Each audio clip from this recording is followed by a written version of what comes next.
Lucky Bhaskar படம் உங்களுக்கு பிடிச்சது அப்படின்னா மிஸ் பண்ணாமல் இந்த படம் பார்க்கணும். இந்த படமும் துல்கர் சல்மான் நடித்த படம் தான்.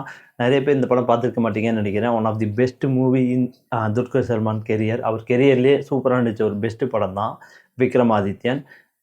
எப்படி லக்கி பாஸ்கரில் பார்த்தீங்க அப்படின்னா ஃபோர்ஜரி பண்ணி சீட் பண்ணி பெரிய ஆள் ஆறாரு அப்படிங்கிறத காட்டியிருப்பாங்க. பட் விக்ரமாதித்யனில் பார்த்தீங்கன்னா வாழ்க்கையில் நம்மளாட்ட தான் நிறைய தோல்வி மட்டுமே பார்த்து பார்த்து என்னடா வாழ்க்கை இது அப்படின்னு சொல்லி வெறுத்து போய் இருக்கிற ஒருத்தனுக்கு லக்கி பாஸ்கரில் வந்து ஆண்டனின்னு ஒரு கேரக்டர் வரும் தெரியுமா? அதே மாதிரி இதில் ஒரு முக்கியமான ஹீரோ வந்து ஒரு கேரக்டரில் வருவார்.